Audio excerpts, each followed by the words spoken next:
Noob School. Okay, welcome back to Noob School. Today I've got special friend Michael Pace. Michael and I go back a long way. We actually went to the same high school.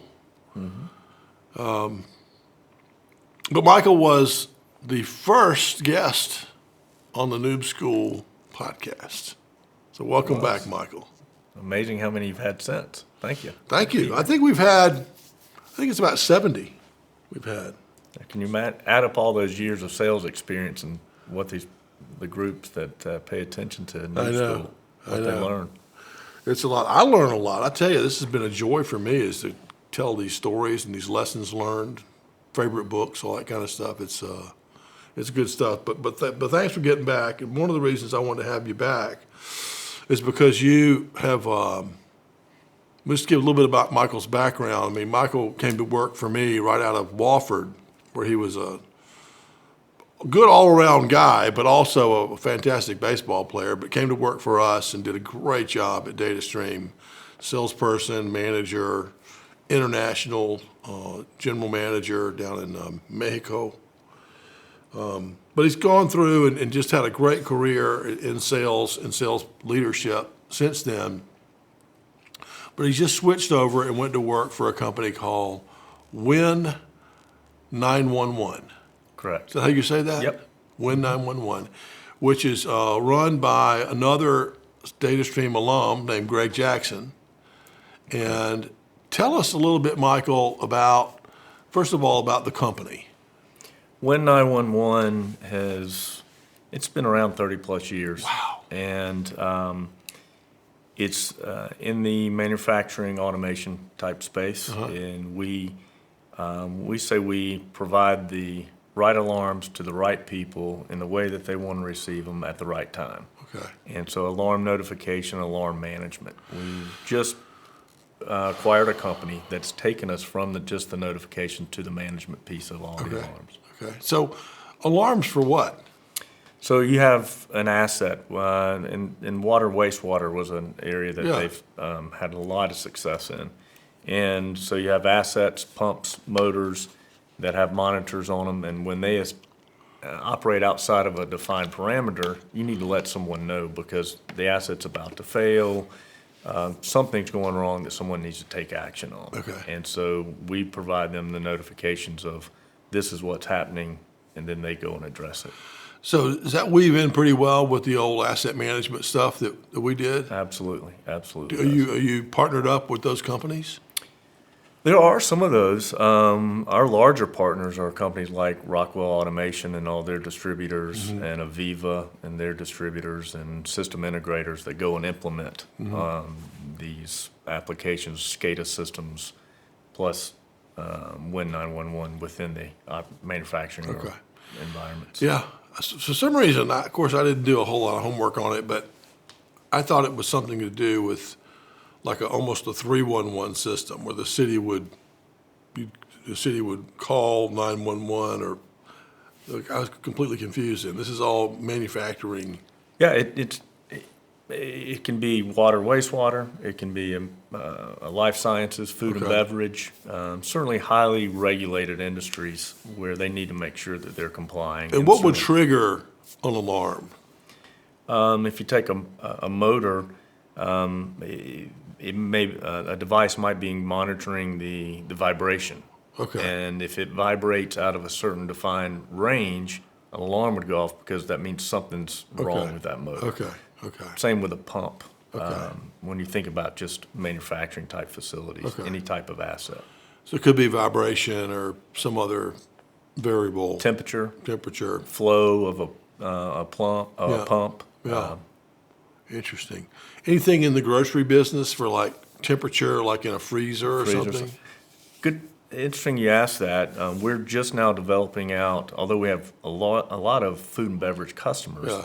I've intentionally added some large companies like Costco to that list to see if managing their freezers and chillers and those kind of things makes sense for us.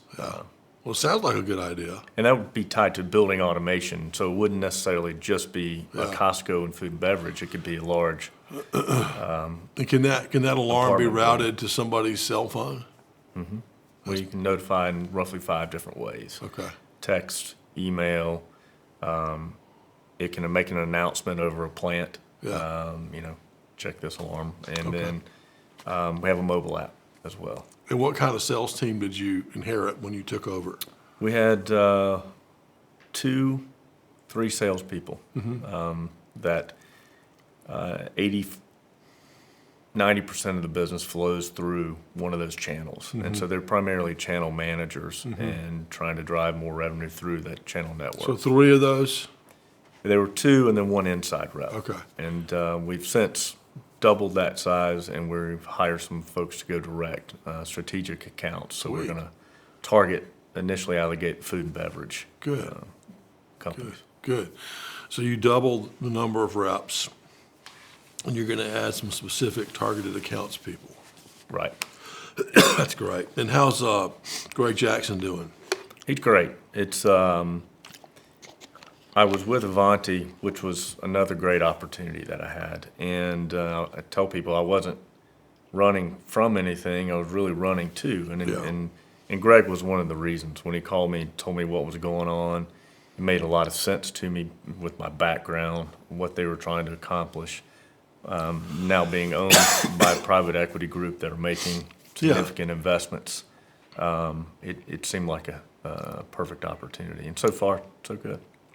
Well, it doesn't get much better than Greg in terms of someone to work with. Yeah, absolutely. It's all going to be fun no matter what. Right. Yeah. And it has been. And he just believes in empowering people, let them go do what they do best. Yeah. And, I mean, obviously you're accountable at the same time, but and coming from $1 billion company, there's a bit more process. Yeah, I bet. Now we want to implement more process at Win 911, which is we are really certainly about around the sales and pipeline build and process. And Yeah. so Well, I'm not recommending this, but when Greg and I used to travel together during the .com era, he was kind of he knew the business better than I did, the .com stuff, and so we'd be going somewhere. We'd fly to Houston or something. I say, so Greg, what's the plan? What's the plan with this prospect? And he goes, we'll just show up and see what happens. So I'm sure he's evolved from there to a more planned approach. But we had a good time. He was great.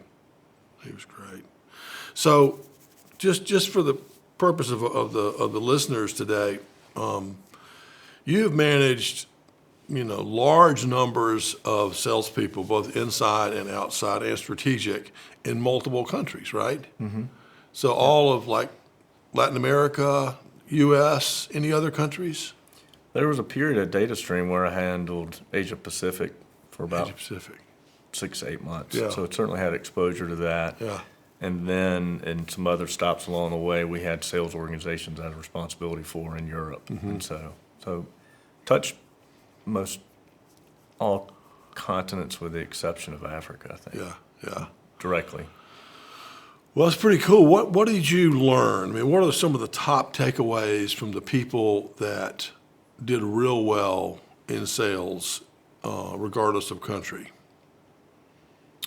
In terms of the traits, the Yeah. characteristics of, they were competitive, self-motivated, disciplined, and organized, and hungry to a degree. Yeah.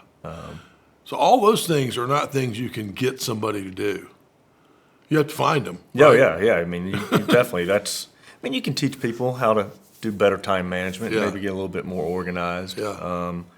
But if they don't get out of bed and they're self-motivated, Yeah. and I tell everybody, I'm not your rah-rah kind Yeah. of manager. I Yeah. like to have fun and Yeah. get you motivated, but I'm not going to do that every day. Yeah. So, It's kind of a waste of time. yeah. I mean, I've found. I've tried to. there's plenty out there that are Yeah. self-motivated. Yeah. Yeah, I've tried to change people before, and can't do it. And what about other countries? What about the people in Latin America or Asia or even Europe? Any difference that makes them different, the traits of success? Not necessarily sales reps, but the cultures are all different in their own way. What I learned in Latin America was that they would string you along for a period of time because they didn't want to tell you no because they didn't want to disappoint you. So you had to find ways to get to the no in some way, shape, or form as fast as you could without offending them. Yeah. And so I think that is different, and you see that similar in other cultures. But from a sales rep proper perspective, those are traits that you find everywhere. And you might find exceptions that don't have all of those that are successful. Maybe there are a number of those, but if you're playing the numbers game, go find the ones that have those traits versus ones that don't. I agree. I found that trait you're talking about of people not wanting to say no, I found that's one of the best things we can teach people early on, salespeople, is to have the mindset not to just have this endless back and forth of conversation. Like me and Michael become friends and we're talking and maybe in one day we'll come back in a month and and it's almost a trap to become too chummy with somebody versus just saying, hey, your job is to get these 6 questions answered honestly and then decide if we're a fit or not. And if we are, make a proposal and try to get the damn business. And if we're not, get out. Yeah. And to be that cut and dry in some cultures doesn't work, right? And so you have to have a sense of patience depending on where you are. But you're right. Back to my point about efficiency and discipline, et cetera, just follow that process to get to the answers as quickly as possible, no matter what it is, so that you don't waste their time and they don't waste your time. Yeah. Interesting. Yeah. It is interesting. The different countries are different. I did find, though, Michael, I had to do a lot of the international stuff, too. And, I would just get so impatient. I would just be rude. They would think I was rude. Yeah. But I would still get the answer. Right. I'd be like, okay, call me, an idiot American if you want to, or John Wayne or whatever, but do you or don't you? Yeah. And generally you get an answer. Well, and also there's times where you can, if you're the sales rep or the account manager, you can bring in your manager maybe to play that role to help you get through it. Yeah, maybe that's what I was doing. Save a little face. Yeah. Well, you were definitely the manager. Yeah. I took Michael on a sales call one time, and I had rented a small plane, like a Baron or something, some little plane, because I was in a big hurry to do something, and so we flew down to Hartsville, called on Sunoco, and then we flew. I think they dropped me off like in Hilton Head or something for a vacation, and then flew Michael back to Greenville. And that next week, I'm like, Michael, how'd you like that sales call at Sunoco? And he goes, I thought it was great. I like working with you on the road. I'm like, why is that, Michael? Of course, I'm fishing for a compliment. And he goes, I like flying around. It's a lot quicker. Oh, thank you. I was expecting something different, but anyway. I'm sure there were real lessons learned in there other than I could count on you for honesty. time. I think I'd just gotten back from Europe and had kind of the crazy long hair. I'm not sure we got the deal either. We got some. We had a lot of Sunoco plants. We did. So let's talk about, we'll give you some lessons for what best salespeople look like. Give me some do's and don'ts for interviewing, because you've had to interview a zillion young sales reps.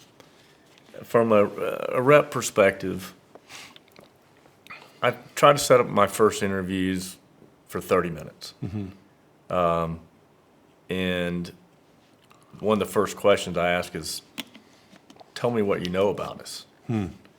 And if they don't get that one right in some way, shape, or form, then it doesn't go any further. Tell us why that is. I think I know, but I want to hear your in version. today's world, Yeah. information is available. Yeah. And if you really want to come and work for us, then you should have done your homework to know, what we do to begin with. Yeah.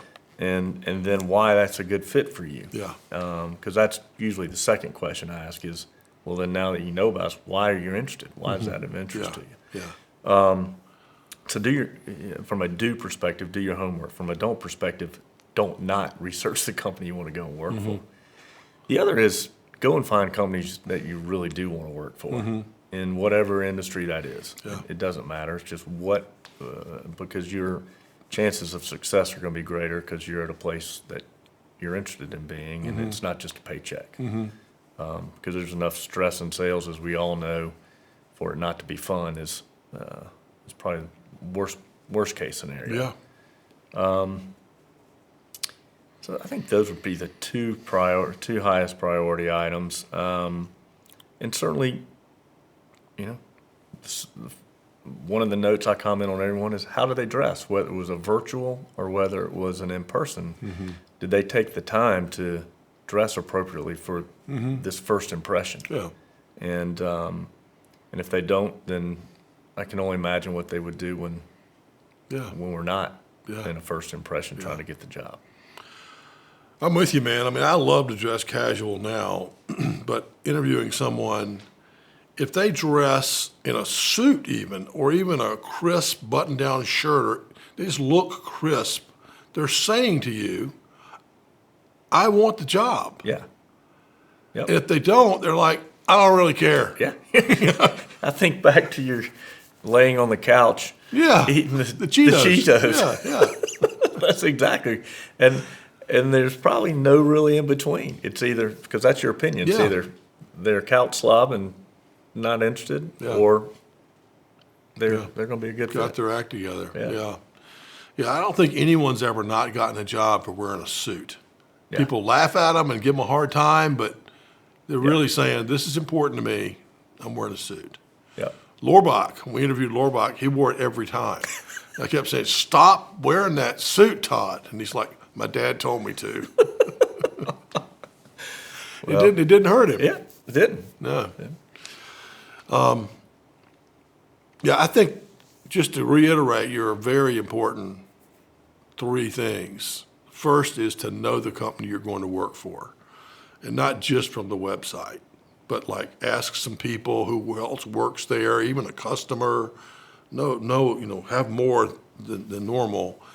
But then make sure you have the answer to that, Michael's second question, why us? Why you want to work here? And have a story. Yeah, Absolutely. absolutely. A lot of my friends work here. They're all doing well. I want to be like them. That's okay.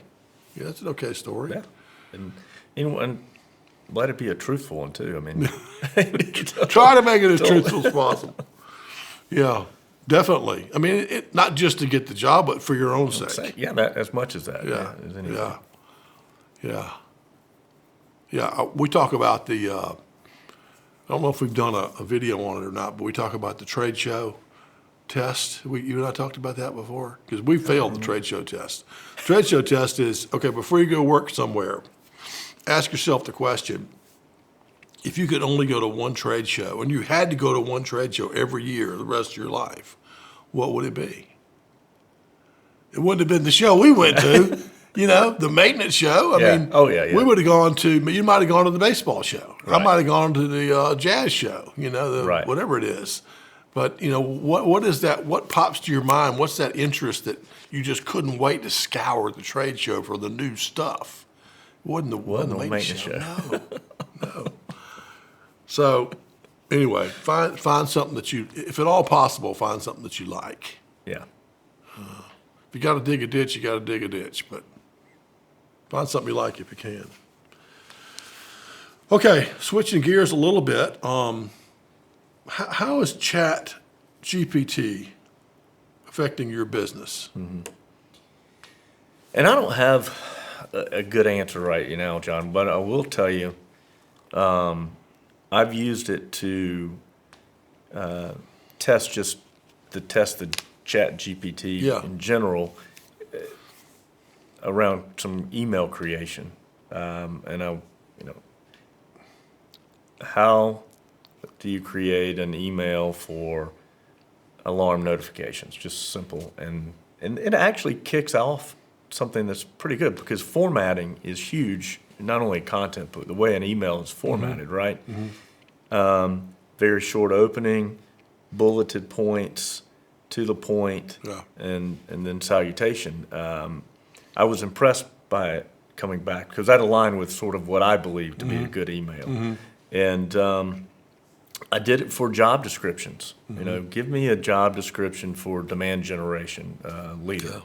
And I compared that with some other ones that I found online, and it was fantastic. It was fantastic. Now, how I can and we can incorporate it going forward to automate some of the processes around qualification. You know, if we wanted to do a cross-sell of one of our solutions into our install base, how we could use it to create the entire content for it and maybe even run that process. I don't know that yet, but I can see it getting there, just because some of the other tools that we're using to create automated sales flows, so that a rep who used to have to do all those things now only has to do a third of them, because 2/3 are being done by the machine itself. Well, my son Jack is all into it, and he recommends that everyone spend 10 minutes a day on it, just doing something, because it's like the internet was. We should all be learning about it, because it's going to be really important.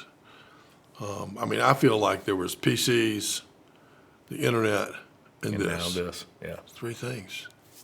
It's interesting. I think I want to get close to it, because everybody talks so negatively about, it's going to, AI taking over, blah, blah, blah. But I think, like anything, there's good uses and bad uses. Yeah, of course, there is. And I think you're exactly right. The attitude should be, as long as it's here, which it is, we might as well figure out how we can benefit from it. And stay away from the bad stuff as best you can. But you can't just stick your lip out and make it go away. I mean, it's here. And I love the thing about, we're declaring a stop for all research. Like, how are you going to stop people from researching? They're on their computer. Who knows what they're doing? Yeah. No, it's here. You just figure out ways to embrace it. Well, let's talk international a little bit more, because I always like to tell the story. We recruited Michael from Wofford, baseball player. I knew his family from high school. And after he'd been there about a year and a half, I don't know how long it was, but my partner, our CEO, said, "Hey, we need someone to set up Latin America. Let's get going." I'm like, "I got just the guy." It's Michael Pace. He goes, "Isn't he like 21 years old?" I'm like, "Don't worry about it. He's going to be great, and he speaks Spanish." And so I called Michael in my office and asked him, "So we need you to move to Mexico." Mexico. Move to Mexico and open up Latin America for us. He goes, "Why me?" I'm like, "Because you speak Spanish. It said so on your resume." And Michael goes, "I just minored in Spanish." It was a major. It was another. It was a major. Okay. So is that the correct story? It was all close enough. Close enough. But yeah, I did happen to have Spanish as a second major, and I never studied abroad, so I wasn't fluent. But I had been selling into Texas and anywhere they spoke Spanish, and so we'd built up a decent customer base. Yeah. And it was time to go Mexican national, and so that's when we did Monterey, opened up Monterey office. Yeah. Well, that showed, and I recommend this also to all salespeople, everybody in general, but particularly new salespeople, is to be bold.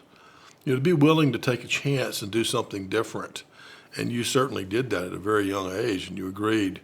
Were you married at the time? Yeah. You're married. Yeah. You had to tell your new wife, "Hey, guess what?" My first wedding anniversary, I was on the plane to Mexico to find a house and an office, and Devin was back at home packing up things and selling 2 cars, and quite honestly gave up her career for almost 3 years, a little over 2 years. Yeah. And so she sacrificed for us as well, but it was fun. I think she hated it for the first 6 months and then wasn't ready to come home when it was That's time wild. to come Yeah. home. Yeah. Well, I think it's just a good, it's a good sign. I have not seen, and of course we had more than just you do something like that, and I did it myself, but anyone that I've been around that's taken do something different, out of the ordinary, take a risk when they're in their 20s, they've had great careers. Yeah, I mean I had nothing to lose. Yeah. I mean, I don't believe at that time because I didn't really have much. Yeah. And so it was the right timing. I think Devin would have preferred that we had had the triplets at that point, so we'd have a maid at the house for relatively Right. cheap. Yeah. But yeah, it was like about many things, timing. I mean, had I gone to work at some place else, I may not have been given that opportunity Right. or that much trust, Yeah. quite honestly.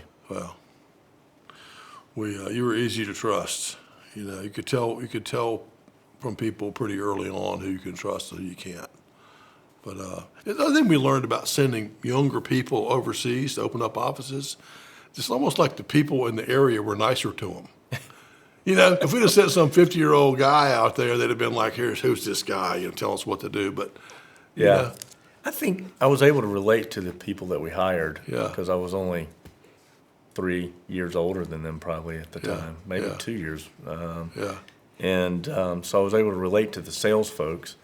And then they were such good people and outgoing people that they were the face to the customers and they were the locals. And so it worked out great. One of them has gone on to, I call him Mr. Tuna of Mexico, but he runs one of the larger tuna companies in Mexico. Ruben? Ruben. Yeah. Yep, Ruben Velasquez. He'd be a great guest on this show. It would be. Does he We ever could come get to him the here. States? He does. I don't know if he ever comes to Greenville, but we'd have to You talk to him, ping figure him, that out. ping him and ask him. Yeah. I'd love to have him. And then how did you, I know Michael orchestrated one of our best acquisitions, which was in Argentina. How did you meet Carlos and find out about Computech? We had Mexico and all the way down to through Central America, and we just didn't have a stronghold in the south part of Latin America or South America, and so we kept losing to Computech because they were local, and they had a little distributor network, and we Yeah. were trying to do things directly Yeah. mostly. And so I just sent him a letter one day and I said, "Hey, do we want to maybe consider partnering?" Yeah. And I'm thinking buying, but I Yeah. wouldn't. Yeah.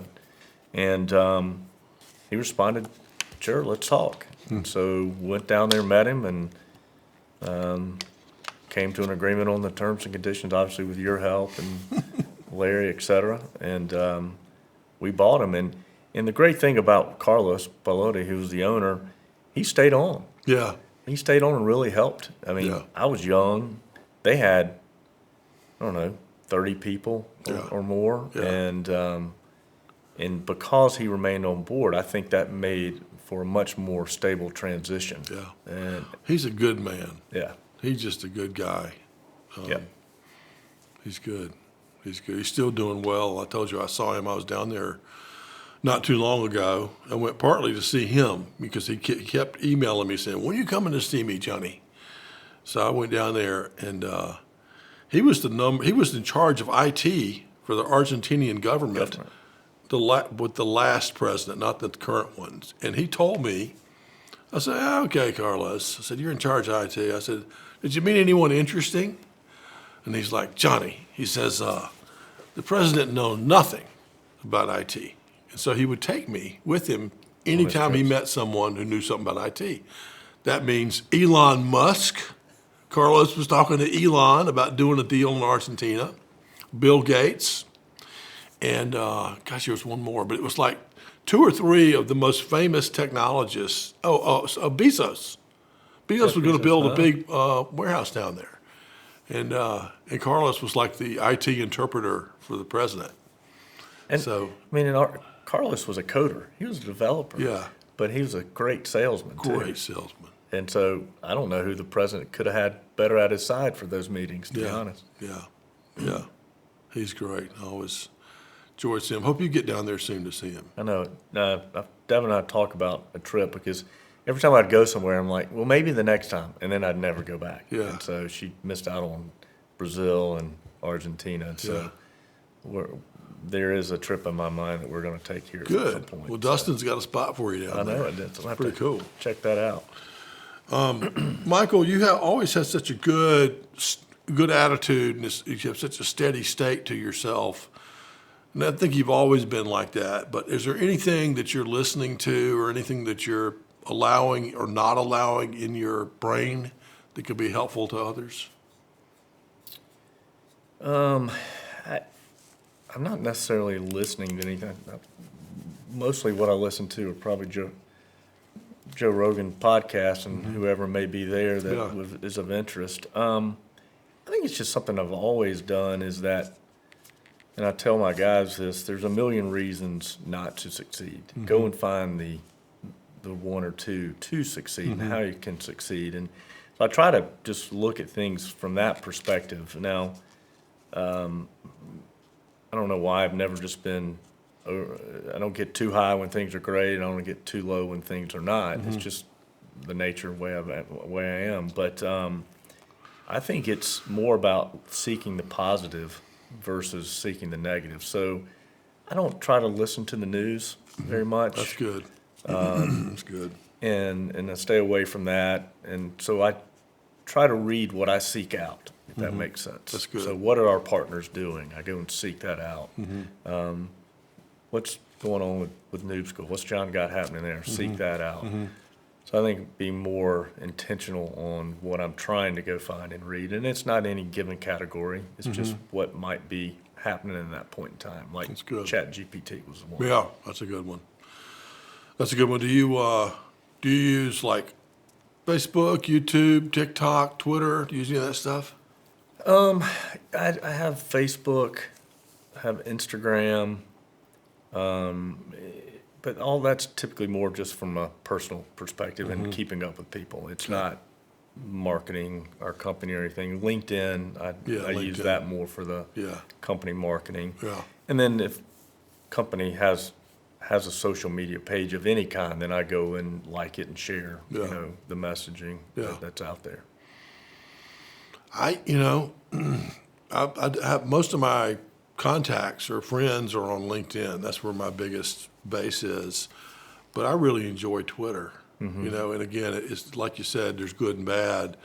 If you curate it to just the people who you want to follow, then they're doling out some really interesting information in short bursts, which is perfect for me.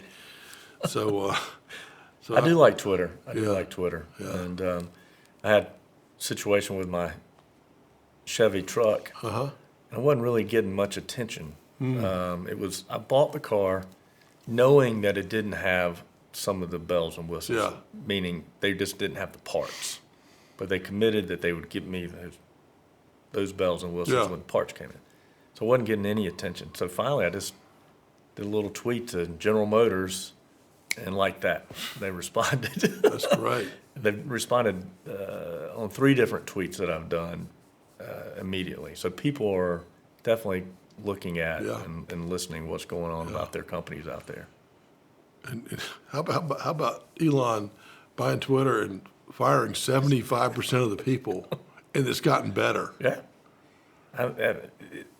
I think it's an example, and I don't know all the ins and outs of it, right? I don't think any of us do, but other than what did happen, and that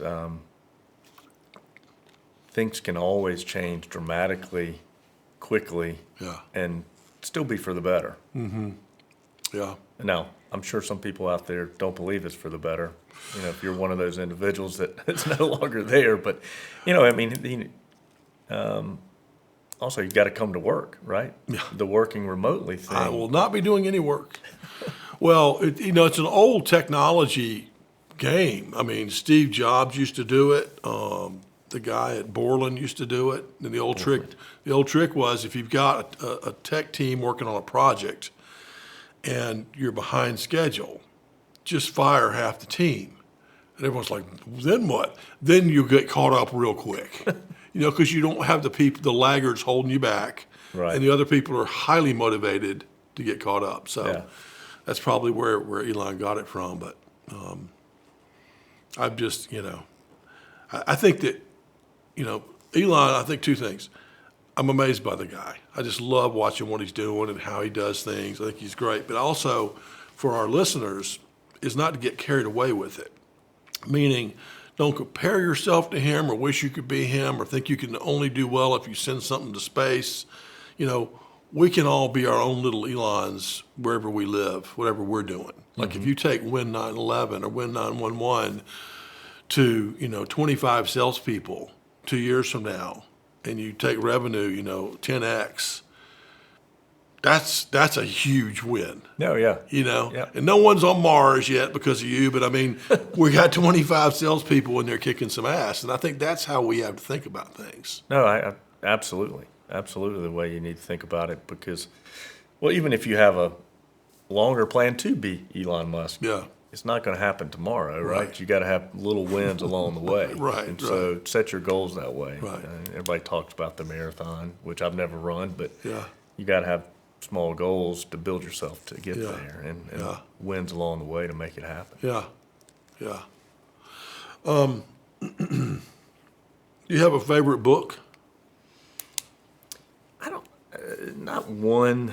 And a lot of times it might be the one that I'm reading right now. For example, I'm reading, it's called Legacy by James Kerr. It's about the All Blacks from New Zealand. Yeah. And we hear the term that culture trumps strategy, right? And this is definitely a perfect book about that. I'm only, I don't know, a third of the way through it, but this one super excites me because I like sports and it relates it to business. Yeah. And then how the two are effectively one and the same when you're building a team. Yeah. I like that one. And then I read, I don't know, a year ago, one called Jackpot, which I don't know if you've heard about that one. It was the marijuana smugglers in South Carolina in the late 70s, early 80s, and just how they got into it. Yeah. Just college kids, and then ultimately what they developed. Of course, they got into trouble when all was said and done. But eventually, but it was interesting to see all of that. But then you'll know a lot of the names of the people in the book when you read about it. Yeah. A little Sterling. I didn't see a Sterling, but you might know of more people than I do. What's the All Blacks name of the book? Legacy? And